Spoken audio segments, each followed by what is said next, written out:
غرباء غرباء غرباء غرباء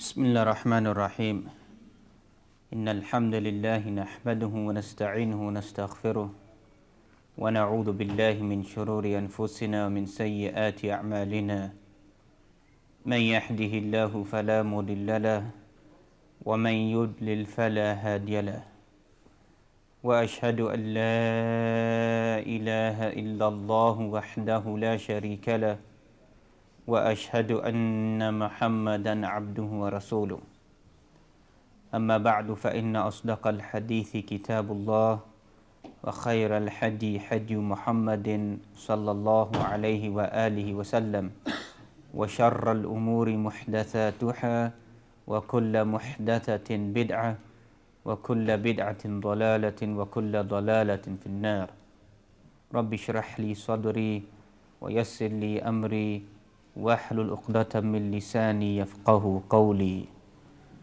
After praising Allah subhanahu wa ta'ala and sending immense greetings and salutations upon the final Prophet Muhammad sallallahu alayhi wa alihi wasallam, following the methodology of those individuals who live true to the teachings of the Prophet Muhammad sallallahu alayhi wa alihi wasallam. السابقون الأولون من المهاجرين والأنصار والذين اتبعوهم بإحسان رضي الله عنهم ورضوا عنه.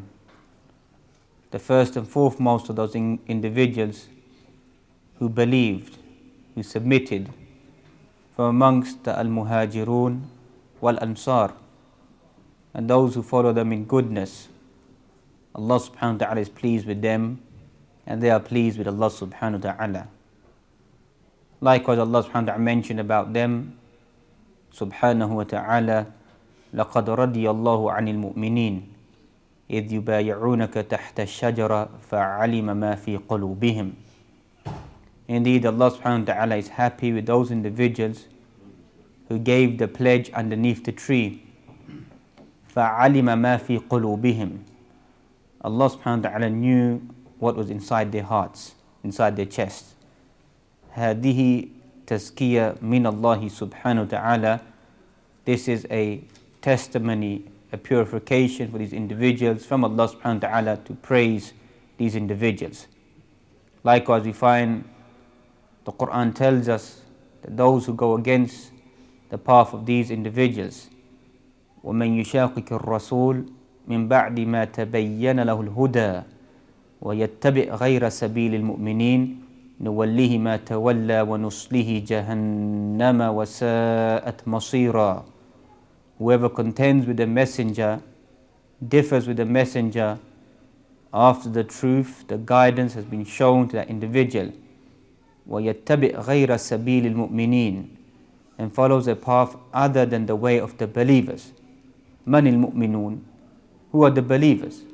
The believers inside this ayah are none other than as-Sahaba radiyallahu ta'ala anhum ajma'een. Likewise, the Quran tells us towards the end of the first juz, فَإِنْ آمَنُوا بِمِثْلِ مَا آمَنْتُمْ بِهِ فَقَدْ اهْتَدَوْا. If you believe as they believed, you will be rightly guided, you'll be successful. So that is the path that each one of us needs to find, of following the path of these individuals who came from various backgrounds, various nations and even various tribes, but came together to become one ummah. And thus you find the Quran tells them and tells us as well afterwards, or speaking to us, وَاعْتَصِمُوا بِحَبْلِ اللَّهِ جَمِيعًا وَلَا تَفَرَّقُوا وَاذْكُرُوا نِعْمَةَ اللَّهِ عَلَيْكُمْ إِذْ كُنْتُمْ أَعْدَاءً فَأَلَّفَ بَيْنَ قُلُوبِكُمْ فأصبحتم بنعمته إخوانا وكنتم على شفا حفرة من النار فأنقذكم منها. Hold fast to the rope of Allah subhanahu wa ta'ala and do not divide, do not differ amongst yourselves. Remember the blessing of Allah subhanahu wa ta'ala that you were enemies towards one another. فَأَصْبَحْتُمْ بِنِعْمَتِهِ إِخْوَانًا. And via the blessings of Allah subhanahu wa ta'ala, you became brethren. You were at the edge, the brink of the hellfire, and we saved you from the hellfire. If you read the tafsir of this ayah in Surah Ali Imran, you find that the tafsir of this ayah, according to Ibn Kathir, Imam al-Mufassirin, begins to have a discussion that the tribes in Medina were Al-Aws wal-Khazraj, who used to fight against one another. And that's when Islam came, it united them, brought them together. So remember that blessing of Islam uniting people together, that eventually the rest of the discussion begins to take place. Two separate ayat but carrying the same meaning. كنتم خير أمة أخرجت للناس تأمرون بالمعروف وتنهون عن المنكر وتؤمنون بالله. You are the best people ever raised up.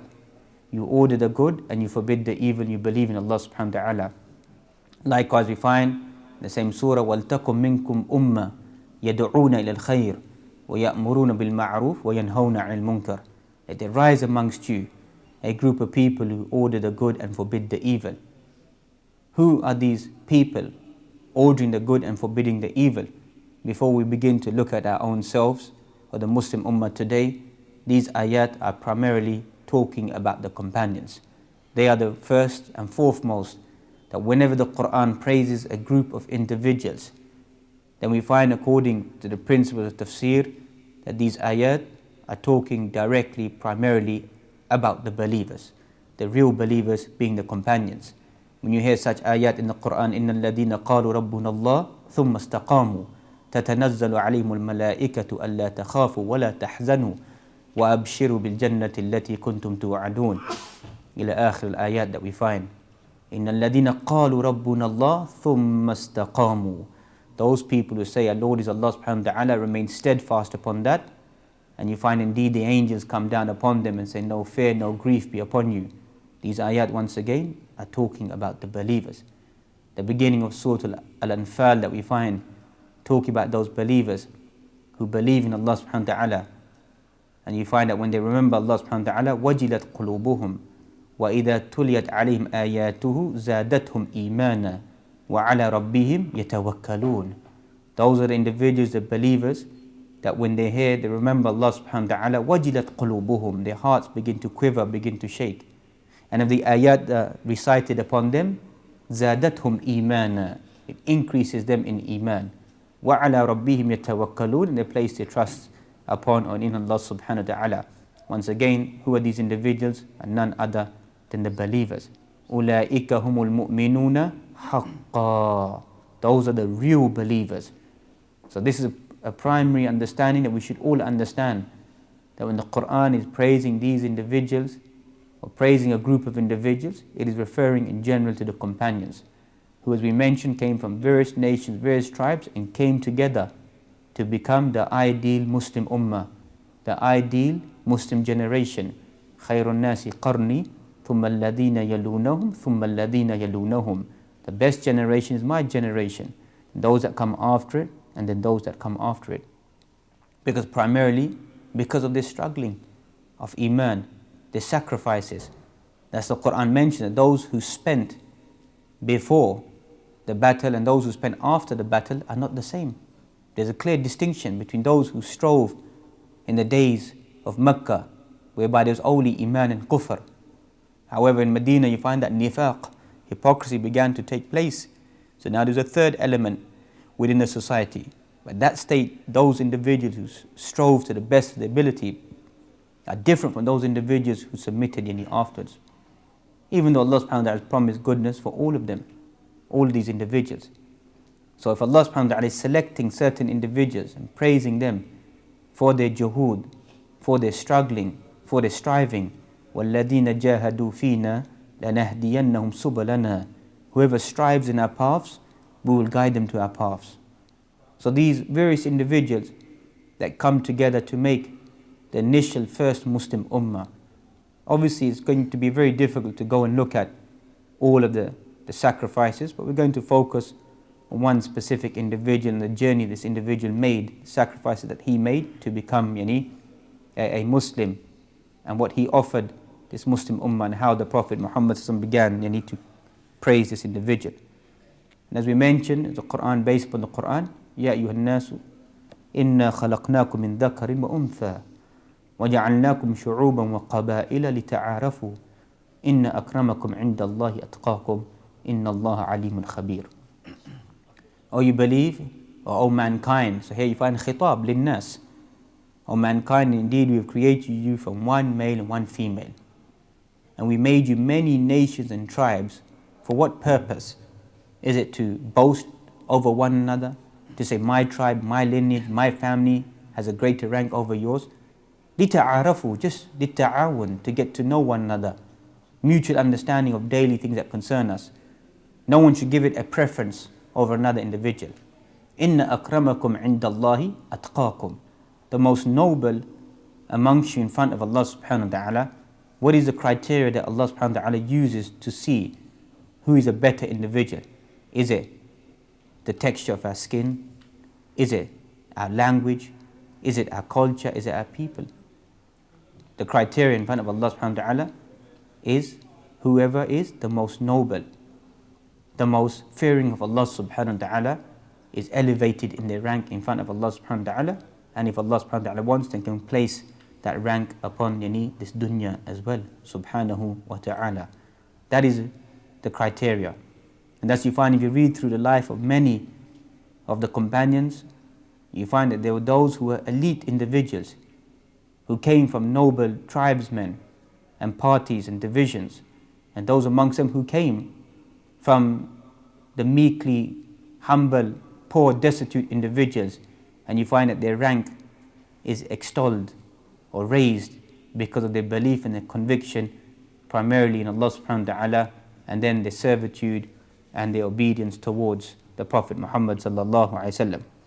So you find that in Islam, خياركم في الجاهلية خياركم في الإسلام إذا فقهوا.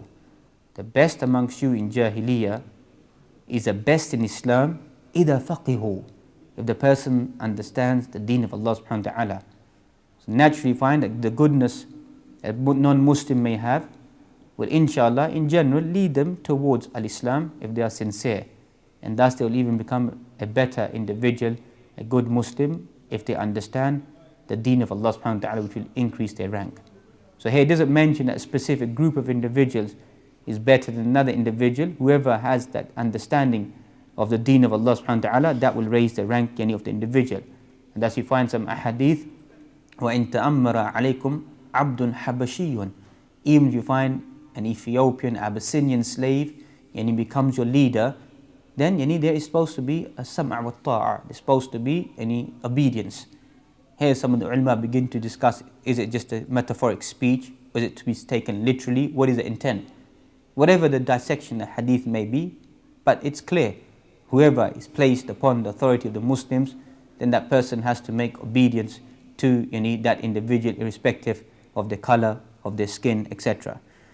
So you find that individual that we want to discuss who traveled from a life of rags to riches, as they say, from a lavish life to a impoverished life, an individual who journeyed through even different ways of life, different adyan, different religions, till eventually coming to the orthodox way of al-Islam. We find that an individual praised by the Prophet Muhammad sallallahu alaihi wasallam, whereby he mentioned, كان رسول يحمل له حبا عظيما. The Prophet Muhammad sallallahu alaihi wasallam used to carry immense love and ta'zim, honor and dignity for this individual, واحتراما كبيرا. Immense respect was to shown to this individual when this individual became a Muslim. We find that the Prophet Muhammad sallallahu alaihi wasallam took his advice in building a trench around Medina. We go back to the seerah of the Prophet Muhammad sallallahu alaihi wasallam, you find the day of Al-Ahzab, in general the 33rd chapter of the Quran, Al-Ahzab, the confederates, the various groups that came together, the Arabs that came together to attack the Prophet Muhammad sallallahu alaihi wasallam, that which is known as the Battle of Khandaq, the trench. Who is the one that displayed or mentioned that idea to the Prophet Muhammad sallallahu alaihi wasallam, whereby you find يهاجم جيش قريش وغطفان المدينة من خارجها. You find that these two Arab tribes are attacking Medina in the 5th year of the Islamic calendar from outside. وبينما يهاجم بنو قريظة من الداخل. And you find that the Jews from within, Banu Qurayza, were attacking from within. So you find from the outside and from the inside, this attack was taking place. And Allah subhanahu wa ta'ala describes this attacking that was taking place upon the believers.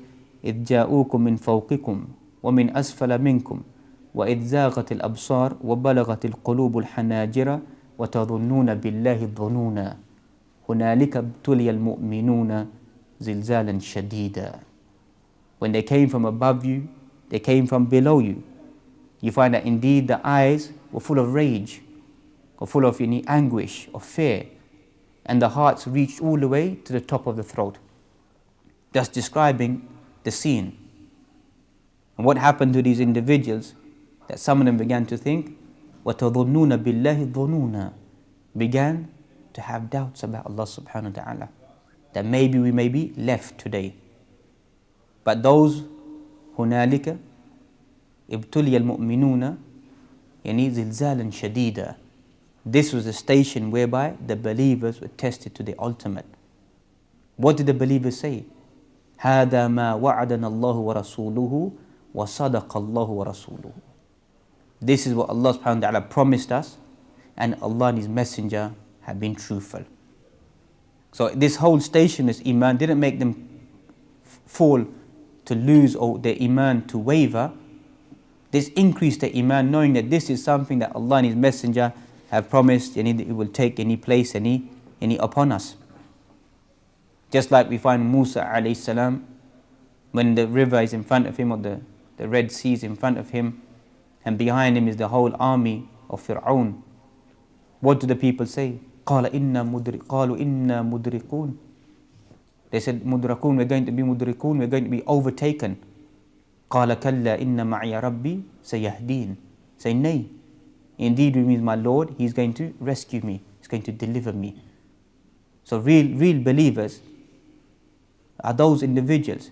At times of tests and trials, the iman is lifted even more. And thus you find that those individuals being surrounded by the Prophet Muhammad sallallahu alaihi wasallam, that the difficulties that we're going through during this battle, if you go back and refer back to the seerah, you find that even at this difficult stage, glimpses and glad tidings are given of the future of this Muslim ummah whilst this battle is taking place. So it wasn't just the Muslims or the companions that were suffering, even the Prophet Muhammad was suffering. وَبَطْنُهُ مَعْصُوبٌ بِحَجَرٍ, that his own blessed stomach is covered with a rock, with a stone, to show that he is also going through the afflictions and the hardships that his beloved companions are going through. And thus we find that strength and courage and foresight is given to these individuals via looking at the etiquettes and the behavior of the Prophet Muhammad sallallahu alaihi wasallam. And that's amongst the most famous of verses which praise the Prophet Muhammad sallallahu alaihi wasallam, are placed inside this siyaq, are placed inside this context of talking about the battle of Ahzab. لَقَدْ كَانَ لَكُمْ فِي رَسُولِ اللَّهِ أُسْوَةٌ حَسَنَةٌ لِمَنْ كَانَ يَرْجُو اللَّهَ وَالْيَوْمَ الْآخِرِ وَذَكَرَ اللَّهَ كَثِيرًا. Indeed, for you to emulate and to copy the Prophet Muhammad sallallahu alaihi wasallam is the ideal thing to do. For whoever believes in Allah subhanahu wa ta'ala last day, and whoever remembers Allah subhanahu wa ta'ala abundantly. This famous ayah, which I'm sure that most of us are aware of this ayah, go and look at the context of this verse. This context of this verse isn't just a general context that we understand today, as we implement today, that to follow the Prophet Muhammad is something sublime and something good. The context is placed inside the battle of Al-Ahzab, the Confederates. That this is the prime role model to look at all stations. Times of goodness, times of difficulty, times of happiness, times of sadness, that the role model, the benchmark, is none other than the Prophet Muhammad sallallahu alaihi wasallam. And thus we find that many miracles were shown on that day. Just to touch upon some of them, Jabir ibn Abdullah mentions that a sheep and some bread was brought forth on that day, and more than 1,000 individuals ate on that day from that one sheep and that bread. Likewise, we find a woman brought a handful of dates, and the Prophet Muhammad prayed upon those dates, and those dates began, you need to increase for everyone to enjoy those dates. And likewise, in a situation of digging, digging al-Khandaq, this trench, that you find that the Prophet Muhammad came, or the companions came upon a rock that was obstructing them. No one was able to break this rock except for the Prophet Muhammad. The strength that was given to him, as you find that Imam Tirmidhi mentions that some strength of 30 men is given to the Prophet Muhammad. Some even gone into further than 100 men, but those narrations are da'if, are weak. But at least we can conclude the strength of 30 men, showing the strength and the blessings given to the Prophet Muhammad sallallahu alaihi wasallam. So he struck it the first time, and the whole of Medina was illuminated. Allahu Akbar, u'titu mafatih Faris. Indeed, I've been given the keys of the Persians. Now imagine this strange scenario. You're being surrounded by all of these different enemies, and yet the Prophet Muhammad is talking about victory in the land of the Persians. Hits it for a second time, you find second strike and the rock is broken. Indeed, I've been given the keys of Ar-Rum, the Romans, the land of the Romans. Once again, both of these lands haven't been conquered, have not been conquered by the Muslims. So how can the Prophet Muhammad make such predictions? Then we find he strikes it for a third time, and you find that given the palaces of Syria, of Sana'a, of Yemen, Syria, Misr, al-Iraq, etc., and other different wordings that we find, and you find that this individual, believe it or not, lived to see all of these conquests. So these prophecies at this station, which one would find are very weird, that how can an individual make such prophecies, yet you find that this individual lives to see these prophecies. And this individual that we're referring to is none other than Salman al-Farisi, Salman, the Persian, radiyallahu ta'ala anhu. So you find that the Ansar would say about him, Salman minna, that he is from us. Al-Muhajirun would say he is from us. Yet the Prophet Muhammad would say, Salman minna Ahl al-Bayt, he is from us. He is our family member. He belongs to us, who this individual is. لو كان الدين عند الثريا لذهب به رجل من فارس أو قال من أبناء فارس حتى يتناوله. In the hadith of Sahih Muslim that we find that if Iman or Islam was to be placed, الثريا عقود najmi is a cluster of stars or a star that you find inside the sky. If Iman or the Deen was to be placed there will be an individual, لذهب به رجل من فارس. A person from the Persians would go there to that lofty position to go in to be able to seek this deen min abna'i Faris hatta yatanawalahu, is able to gain it. This hadith is praising Salman al-Farisi. As we're going to look at, inshallah, the journey, the struggle he made to gain that iman, to gain this deen. Likewise, another hadith in Sahih Muslim that we find, إذا نزلت عليه سورة الجمعة فلما قرأ وآخرين منهم لما يلحقوا بهم. When these ayat from Surah Al-Jum'ah were sent down, and you find that those and other individuals, those who have not yet joined him, will meet him at a later stage. قال رجل من هؤلاء, who is this who's going to meet at a later stage? من هؤلاء يا رسول الله. مرة أو مرتين, once or twice he posed this question. وفينا سلمان الفارسي. Amongst us we find that Salman al-Farisi رضي الله تعالى عنه is sitting there. فوضع النبي يده على سلمان ثم قال لو كان الإيمان عند ثريا لناله رجال من هؤلاء أو رجل من هؤلاء. Placed his blessed hand on the shoulder of Salman al-Farisi, meaning hinting that these ayat are talking about who? Salman al-Farisi. And he is the one who's going to come afterwards and have that iman, that conviction. So what is the journey of this individual that the Prophet Muhammad is praising, that this individual made this struggle or this juhud to come to the final journey of al-Islam? Inshallah, hopefully, to inspire us to remain committed upon our journey. For many of us, Islam has been presented to us on a plate, and many of us don't want to come towards al-Islam. And look how other individuals have to search to make that intense journey, a difficult journey, to eventually find the blessings of al-Islam. كنت رجلا من أهل أصبحان. I was an individual from the land of the Persians, or the land of current day Iran that we find. My father was a well-known, respected, esteemed figure of property and estates. And my family were devoted to Majusiyya. They were Magians. They were fire worshippers, Zoroastrians. That was their belief. They worshipped the fire. It's a belief that even exists today, that some people literally they worship the fire. So for his family, his father being the custodian, it was his task to make sure that the fire is never extinguished, that the fire is always burning. That is the ibadah. You may even find remnants of that today in Hinduism or other forms that you find in India, etc. You may still find it today. This practice still continues of people directly worshipping the fire. So you find that on one occasion his father sent him to an estate to go and collect the wealth or the property or whatever it may be, and on his way he went by a Christian church. So this impressed him what he saw. فَأَعْجَبَنِي مَا رَأَيْتُ مِنْ صَلَاتِهِمْ خَيْرٌ مِنْ دِينِنَا. So when I saw their worship and their rhymes and the playing of the bells and their hymns and their praises, this amazed me and found this to be better than my way of life, because obviously just lighting a fire and standing there and just doing nothing wasn't much of ibadah. So seeing Christianity, thought this is a way of life which is better than my way of life.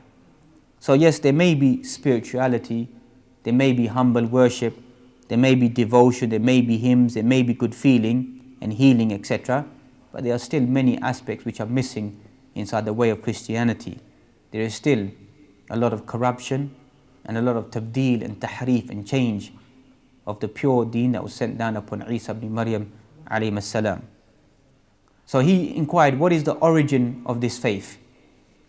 The origin of this faith is in the land of Syria, the land of Sham. Sham that we find, to go to that area whereby you find the pure concept of Christianity would be there. So he expressed to his father, I want to go there and join these individuals. So his father obviously doesn't want him to give up his faith, ties him up, places him inside chains, rebukes him that how can you give up the faith of your forefathers and go to a new faith. So when people today, we can't give up some cultural practices inside our homes and we think we're making a big struggle. This individual is walking away from the way of life of his forefathers. His father chains him up, does not allow him to leave the home, etc. But we find that when a person is coming to the truth, then a person will overcome whatever obstacles there are to find the truth, to make whatever sacrifices there may be to escape and to eventually come to the truth, even if it happens to be escaping from their loved ones. So you find that he managed to bribe some individuals, give them some money to let him to escape, and he traveled with a caravan to Syria, whereby he met one of the bishop, the leader of the church, Al-Asqaf, Sahibul Kanisa, and he lived with him, started serving him, praying and learning from this bishop, from this priest. And you find that if you search for the truth, eventually it will become apparent, falsehood and truth will become apparent. Anybody who's searching for the truth, Allah subhanahu wa ta'ala will highlight the truth to that individual. Maybe at times it may be tainted, as we're mentioning here, the journey a person needs to take, but a person who's sincere, Allah subhanahu wa ta'ala will highlight the truth for every single individual. However, the bishop was not faithful and used to gather money from the people to distribute it, but he would keep it for himself. So this corruption of wealth is not something new. If you look at the most richest religious organization inside the world, you find is none other than the Catholic Church. It is the richest religious organization, has a saving of something maybe approximately 10 to 15 billion dollars. That is the savings of this religious institute. So you find that the new leader is placed who is more pious than this individual. When this leader is about to die, this priest is about to die, he says to him that asks him, where should I go? He said, go to a man in Al-Mosul. Al-Mosul is an area, even today the same name exists in the land of Al-Iraq. When he goes there, he meets this individual. This priest is about to die. He says to him, go to a man in Nisibin, into this area, go to this area, go and learn from him, benefit from him. When he comes to that individual, he learns from him. This individual is about to die. And he says to him, go to Ammuriya, the land of the Byzantines that we find in the Roman area possibly. Go to that area. So when this individual, he comes to him and he's learned everything from him, this individual says to him that there will appear a prophet on the pure creed of Ibrahim, and he will migrate to the place of palm trees. And there are 3 signs of this individual. So this is now a Christian priest who's saying what the 3 signs are. Remember the Quran mentions, يَعْرِفُونَهُ كَمَا يَعْرِفُونَ أَبْنَاءَهُم. They know him like they know their own sons. They know the signs of the Prophet Muhammad sallallahu alaihi wasallam. He said the first sign is he does not eat anything that's presented to him as a form of charity. He will not eat from it. If you give him something as a gift, he will take it. And on his shoulder blade, you'll find there'll be a seal of prophethood that will be displayed upon his blessed body, sallallahu alaihi wasallam. So a caravan passed by on that day, which was heading towards the Arabian Peninsula. So he said to them, I give you these cattle and sheep of mine in return for your taking me to your land. Sacrifice everything that he's earned. Remember, he's still searching for the truth. He's not giving up. He's still yearning to somehow get to that final truth, that spiritual holiness that he's still searching for. Take all of this wealth so I may bring me to this blessed location. So they brought him to Wadi al-Qura, to a wadi, a valley, an area, and then they sold him to a Jew in a modern form, what we find today, trafficking of slaves, etc. They sold him off rather than letting him, being treacherous to him, rather than getting him to his exact location. They sold him somewhere on the way. So he thought, I thought I was at the location of the advent of the Prophet ﷺ, but it was not to be so.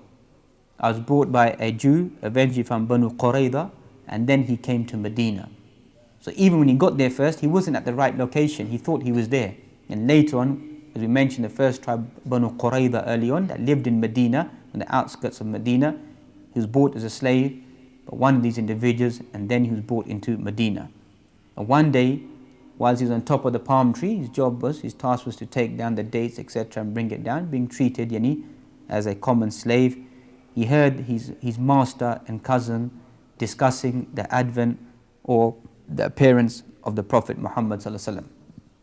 So when he heard them discussing that the Prophet has appeared, he said that I almost fell down.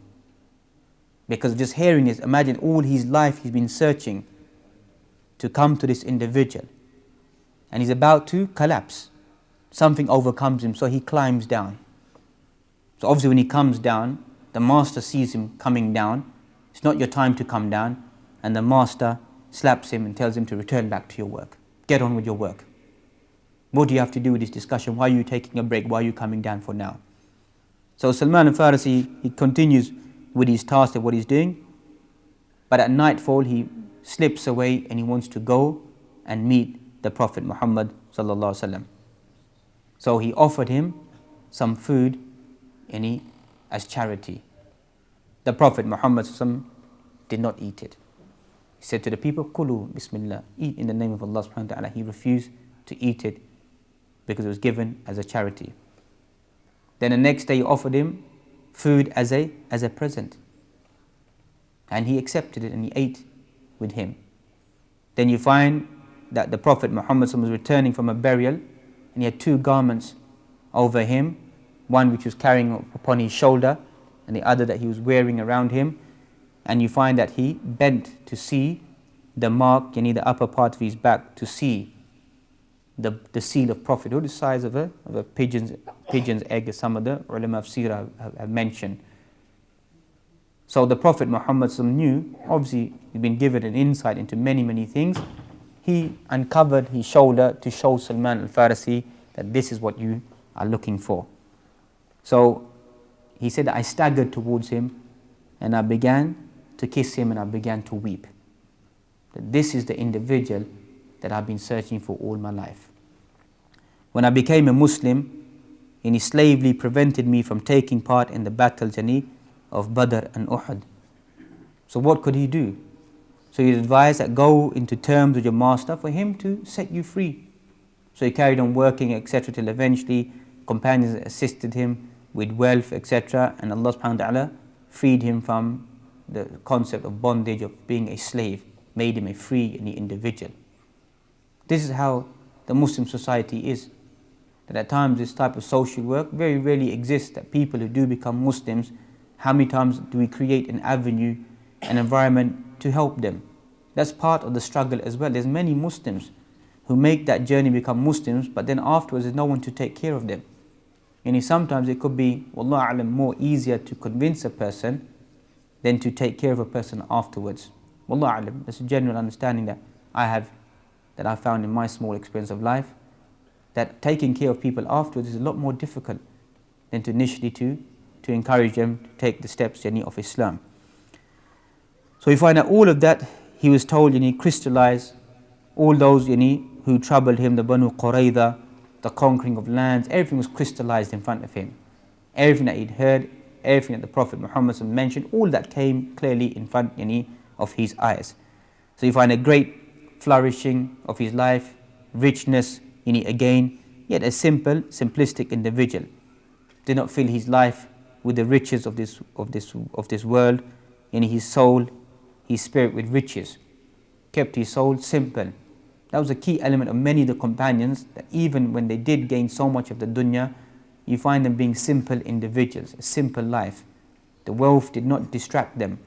After all of the hardship that Allah subhanahu wa ta'ala blessed them with so much, you find, did not distract them. Even if you look at the life of Suhaib al-Rumi, the way the journey, he became a Muslim. And you find all that the Meccans were concerned about, look at you, you came as a poor individual, you came destitute, you had no wealth, you gained this in Mecca, you gained this wealth in Mecca, you had all of this. That's all they're worried about. Even today, non-Muslims, all they're worried about is the wealth. So what did Suhaib al-Rumi say to them? What do you want? They said, we want our share, we want the money given to us that you spent your time in Mecca. He said, okay, I'm telling you that my wealth in such and such a location at home, go and collect it and let me go free. You know what they did? They let him go free, because all that they're worried about is the money. He could have even lied to them, but they knew he was truthful. So in their greed for money, etc., they went back to collect the money, and he's made his journey to the Prophet Muhammad who mentioned, Rabiha Suhaib, successful is Suhaib. He's profited. What a great profit, what a great transaction he's made. So to us it may seem that he sold everything, but the Prophet Muhammad is praising him, that he's made the best transaction. لَمْ تَنَالُوا الْبِرَّ حَتَّى تُنْفِقُوا مِمَّا تُحِبُّونَ. You're never going to attain piety until you don't spend on the things that you love.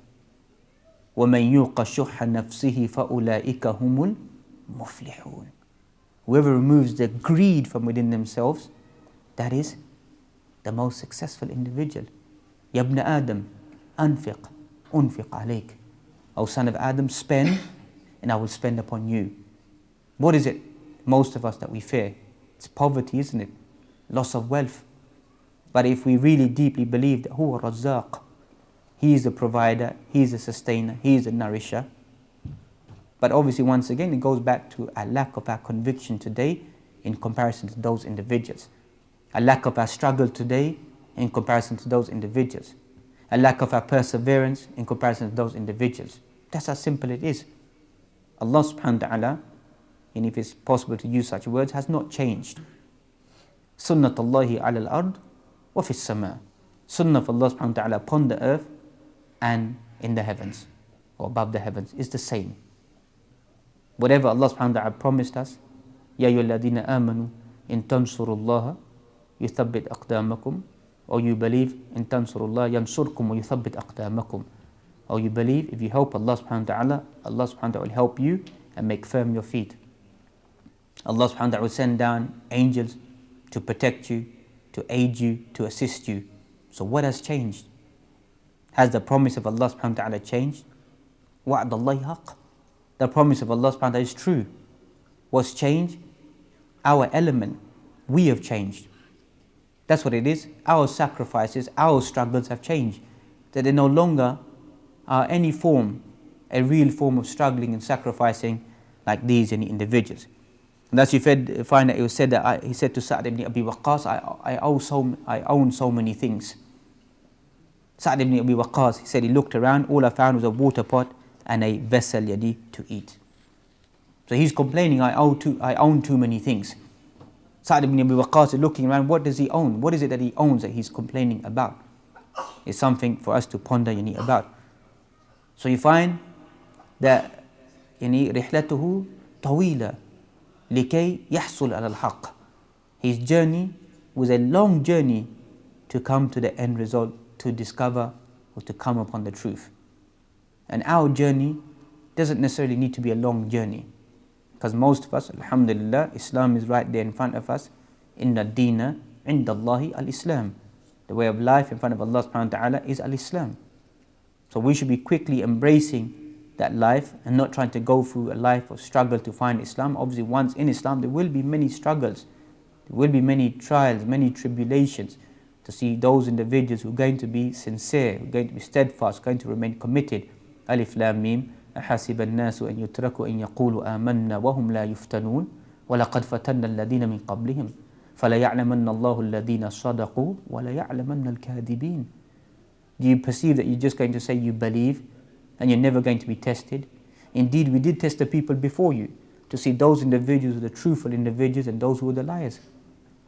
Likewise, we find another passage like Surah Al-Baqarah that we find, أم حسبتم أن تدخلوا الجنة ولما يأتكم مثل الذين خلوا من قبلكم مستهم البأساء والضراء وزلزلوا حتى يقول الرسول والذين معه متى نصر الله ألا إن نصر الله قريب. أم حسبتم أن تدخلوا الجنة. Do you just perceive you're going to walk into paradise? Has not the parable, the example come of those people that came before you? مستهم البأساء والضراء. Hardships, difficulties, adversities came upon them. وَزُلْزِلُوا, and the earth shook underneath them, till eventually even the messenger and those who were with him said, مَتَى نَصْرُ اللَّهِ, when will the victory of Allah subhanahu wa ta'ala come? أَلَا إِنَّ نَصْرَ اللَّهِ قَرِيبٌ. Indeed, the victory of Allah subhanahu wa ta'ala is something close by. So you find that these long extended years of difficulty to arrive to the truth. The truth is right in front of us, many Muslims. They're journeying through various religions. He may have been attracted to them, but we know today there's no attraction. Thus we know that in Islam is very a harsh perspective, that a person who leaves Islam becomes an apostate. And thus you find it's very, very rare that a person will leave Islam. Very rare. In history you find very rare. Yes, person may enter to sins and disobedience or something else, but very rarely do you find a person will abandon Islam or openly announce that I am no longer a Muslim. Because we know the consequences, and we know that the deen of Allah subhanahu wa ta'ala is not a joke. It's not a game today that we find that many people one day become a Jew, then a Christian, then this, then that, and make this, that, and the other. But as once you're a Muslim, then there is no need to look at other ways of life. Anything good in those ways of life has been placed inside the Quran. Anything good inside the Bible, anything good inside the Torah has been extracted and placed inside the Quran. As the Quran is, وَمُهَيْمِنًا عَلَيْهِ. Quran stands as a testimony over all of the previous scriptures. So whatever good or khair is inside there is placed inside the Quran. Person just wants to make muqarana, make comparative religion and study, to specialize, that's something else. That should not be opening the doors for every individual to do that. We should be busying ourselves in studying the Quran and understanding the Quran. Likewise, you find another lesson from some of these companions, specifically in Salman al-Farsi, that we find is abstinence from the world. Where we find today, too much indulgence inside the world begins to distract us. So obviously we can't make the sacrifices. Thus you find a hadith in Muslim of Imam Ahmad, you find shaitan will come, prevent a person from making any form of jihad or struggle, saying to him, your wife will be taken away from you, she'll be remarried again, your children will become orphans, your wealth will be taken away from you if you spend it, etc. All these obstacles. Why? Because indulgence of the world creates that a person begins to worry more about the dunya than the akhirah. Likewise, we find that these individuals went through hardships and trials so they could enjoy a time of ease as well. But hardly ever do we go through any hardships or trials. It's always a life of ease. We're always looking for the comfort zone, looking for the easy option. Likewise, we find the concept of sincerity that these individuals that they had inside their life. That level of sincerity was at a peak level. And obviously, at times, unfortunately, a lack of sincerity is visible, unfortunately. May Allah protect us all out in the open at times, whether in private, etc. So a person needs to focus upon these elements. That if I want to follow the footsteps of those individuals who I believe that they are the ultimate generation, they're the people that we should be following the methodology. Try to follow that in everything that they came with, exerting yourselves and trying to do whatever they did to the best of their ability. And thus you find, أحب الصالحين ولست منهم. A person loves the righteous ones, even though we're not from amongst them. But indeed, in some form of emulation and copying, a person is attributed towards them. It's how many of the ulama described it. So we love these individuals, and we know that we're never going to reach that level of these individuals because they've been selected, as Abdullah bin Mas'ud mentioned, that everything has been selected by Allah subhanahu wa ta'ala. Allah subhanahu wa ta'ala selected the Prophet Muhammad from the whole of mankind to be the final messenger, selected the area of Mecca to be the final buq'ah, the final land of revelation, then looked at the hearts of the rest of the human beings and selected the companions to be the men and the women around the Prophet Muhammad. They have all been selected. But at least we can begin to have some way of emulation. Reading about their lives, reading about their sacrifices should be a key element of reading. After reading from the Quran, reading from tafsir, reading hadith, reading seerah, we should be reading about the life of these individuals to see the efforts that they made, that maybe we can catch some of those glimpses inside our own lives. May Allah subhanahu wa ta'ala give us all the tawfiq and ability to rectify our iman, our aqidah, our struggling, our abstinence from this dunya, to be focused, to be sincere, and to work to the best of our ability. لِتَكُونَ كَلِمَةُ اللَّهِ الْعُلْيَا, to make the word of Allah subhanahu wa ta'ala to be supreme and lofty. رَبَّنَا اغْفِرْ لَنَا وَلِإِخْوَانِنَا الَّذِينَ سَبَقُونَا بِالْإِيمَانِ وَلَا تَجْعَلْ فِي قُلُوبِنَا غِلًّا لِلَّذِينَ آمَنُوا رَبَّنَا إِنَّكَ رَءُوفٌ رَحِيمٌ رَبَّنَا ظَلَمْنَا أَنفُسَنَا وَإِن لَّمْ تَغْفِرْ لَنَا وَتَرْحَمْنَا لَنَكُونَنَّ مِنَ الْخَاسِرِينَ رَبَّنَا آتِنَا فِي الدُّنْيَا حَسَنَةً وفي الآخرة حسنة وقنا عذاب النار ربنا ظلمنا أنفسنا وإن لم تغفر لنا وترحمنا لنكونن من الخاسرين ربنا أفرغ علينا صبرا وثبت أقدامنا وانصرنا على القوم الكافرين ربنا لا تزغ قلوبنا بعد إذ هديتنا وهب لنا من لدنك رحمة إنك أنت الوهاب ربنا تقبل منا إنك أنت السميع العليم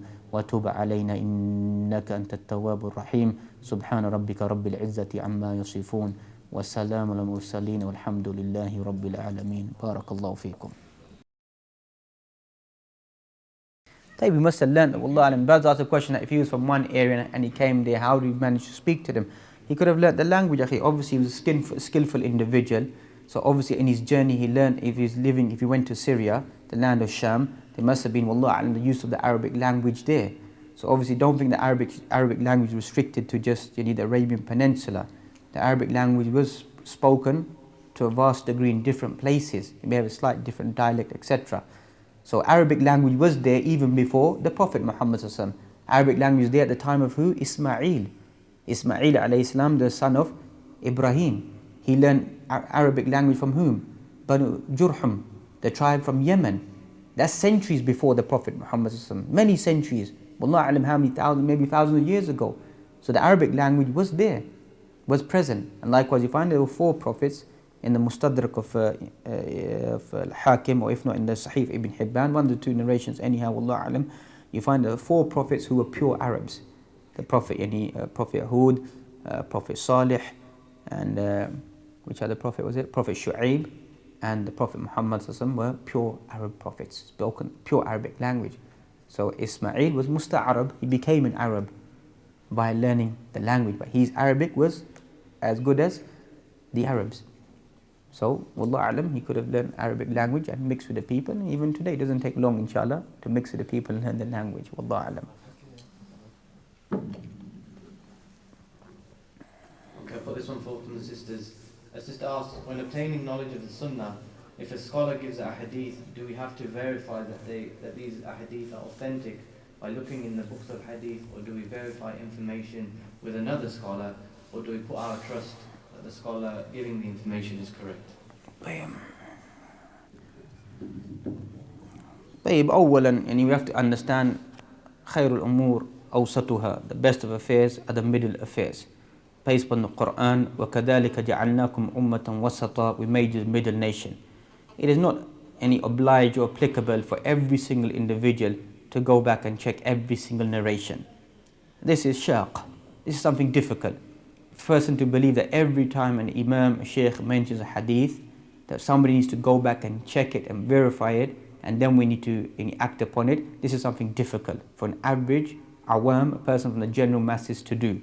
So if the person, the sheikh, the imam, is known that he quotes from the Quran, the Sunnah, he makes references to authentic books, and some people do go check what he quotes or she quotes and find that it's in authentic narrations, it's acceptable, then that becomes a general evidence that the person is a reliable individual, what they narrate. That doesn't mean they won't make mistakes. We do make mistakes, people do make mistakes, and people have the right to correct.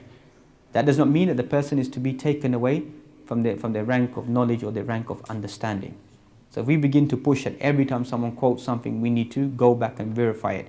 But if the person is known that they don't quote from the Quran, the Sunnah, or they misquote, or they have incorrect quotations, or they quote from weak sources, or they fabricated sources, or they change the truth, then the opposite applies. The safest thing is not to take from that individual. That is the safest thing to do, inshallah. Wallahu a'lam.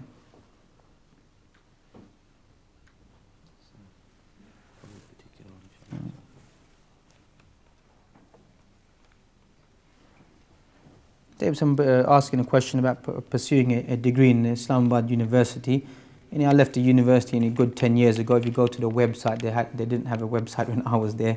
There was no such thing as a website at the university. So if you go to the website and do a search, Google search in the website, International Islamic University, all the details inshallah will come up, how to apply, etc., different faculties and facilities that they have available there. It's improved a lot now. They have a separate sisters section and facilities, hostels, etc. So I'm not aware of currently what's taking place. I've only met a few of the teachers since I've left. So I don't know, Wallahu A'lam. Best thing is to go to the website and to take it from there, Wallahu A'lam. Another sister asks, when it comes to the sunnah of the Prophet sallallahu alaihi wasallam, sometimes people say that some things aren't the sunnah but are actually customs of the Arabs at the time of the Prophet alaihi wasallam, and he did this.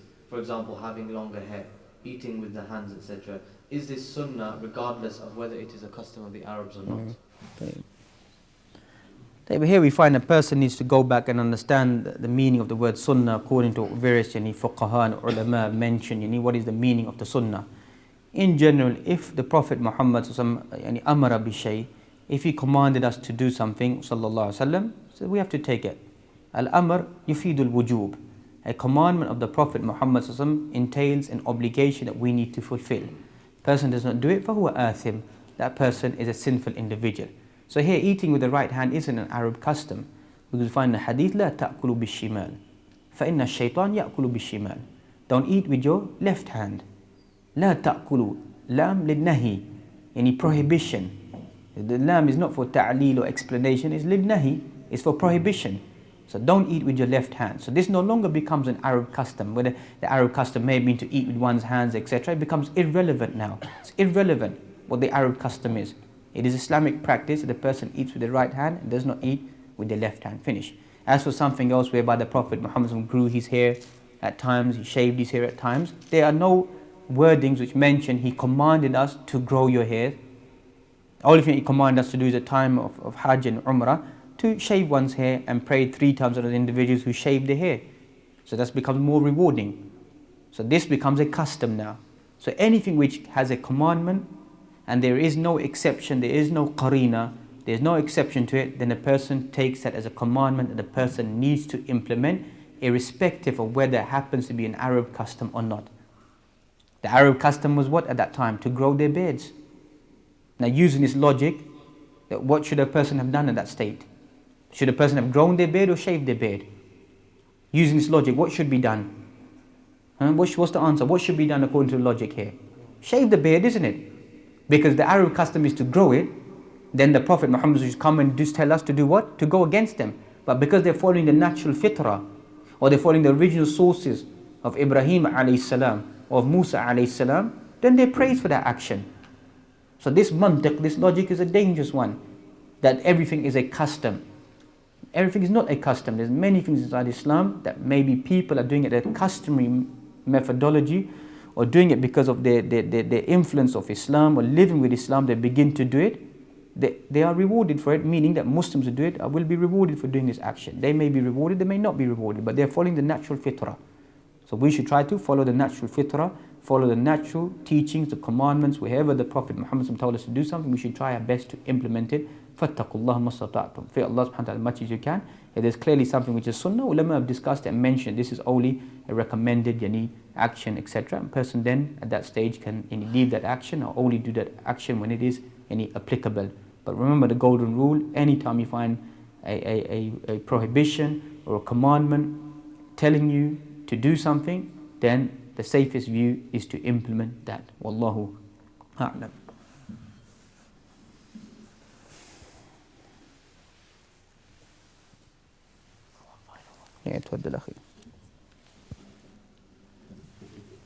Sister asks, it was mentioned before that Abu Bakr radiallahu anh could have recalled the army, that was the army of Osama who went to fight, but didn't, as the Prophet ﷺ had previously ordered the army to continue.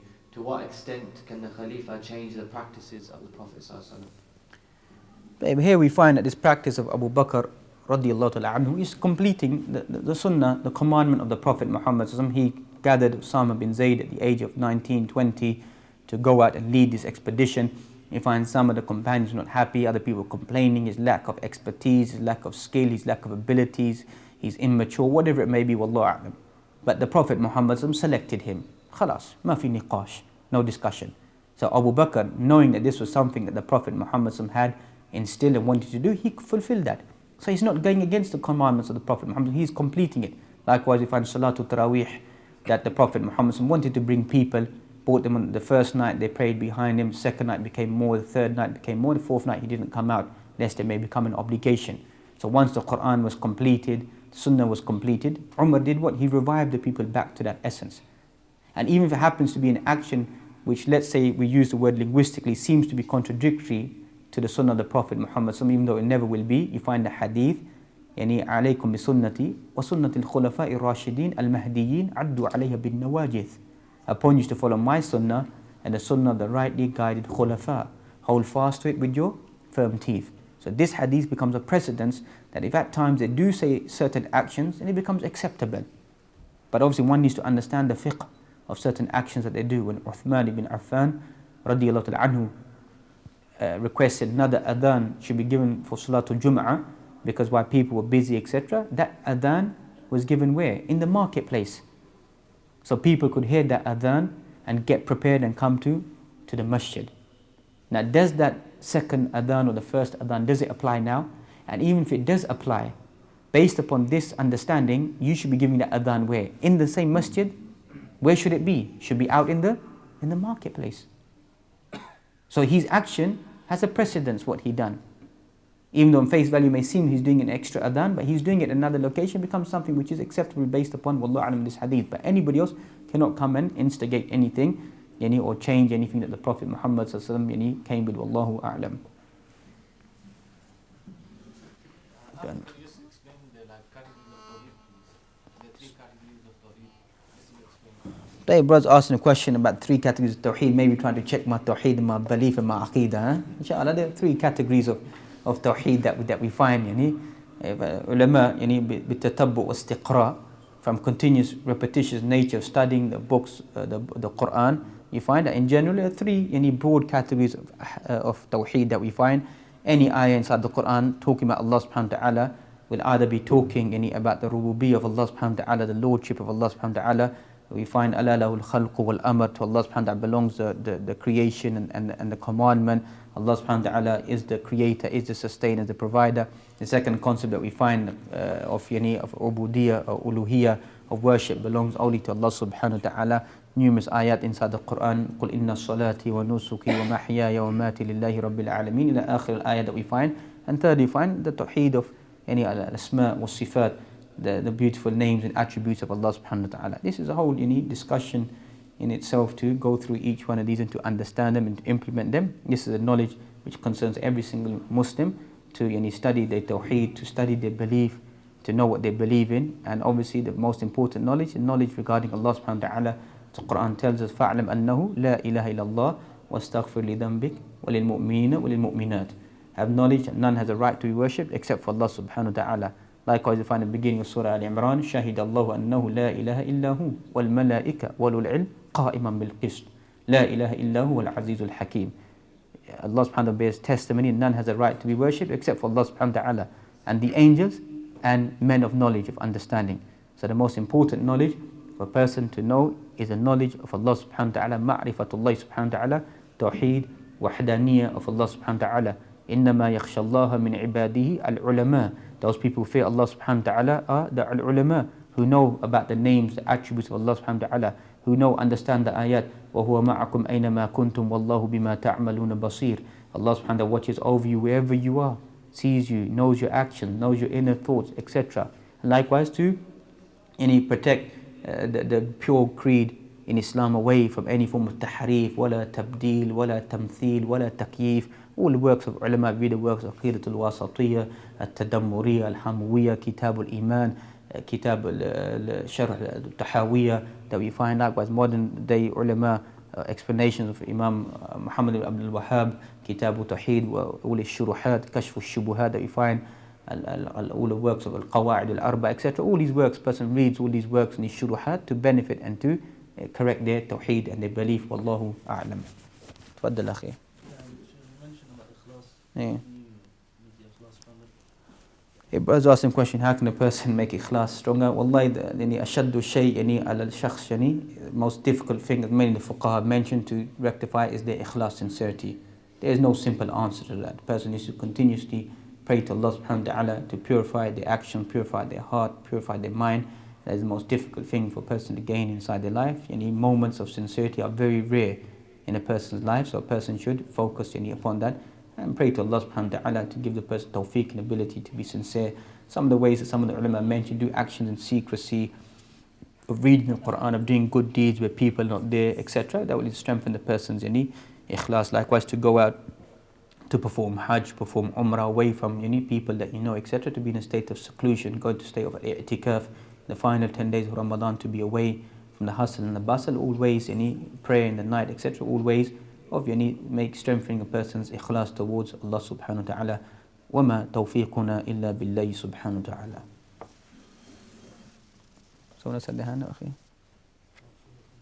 When is zakat further upon you? I live with my parents, but I do work as well recently.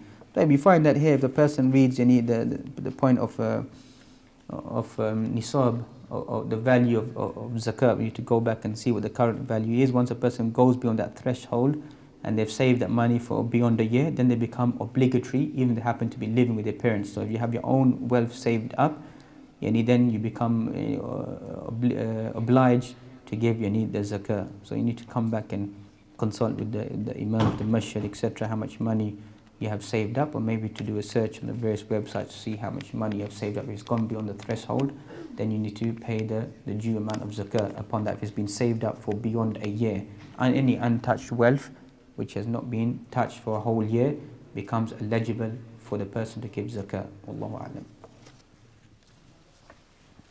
What's the ruling on saying the azan in the ear of the newborn baby? Baz asking the question, what's the ruling of saying the adhan, the newborn baby? Here we find some ulama made the ahadith to be da'if. As far as I recall, maybe Shaykh Nasruddin al-Albani has made it da'if, I can't recall, wallahu a'lam. So some have accepted it and some have have rejected it. Ma'indi ilm at this stage to say what is the most accurate practice to make. What is common that most of our people do is obviously to give the adhan in the right ear and to make the iqamah in the left ear. But as far as last I recall reading, that some ulama have made those ahadith to be weak. So maybe you can research that and present that to us next time, inshallah. غرباء غرباء غرباء غرباء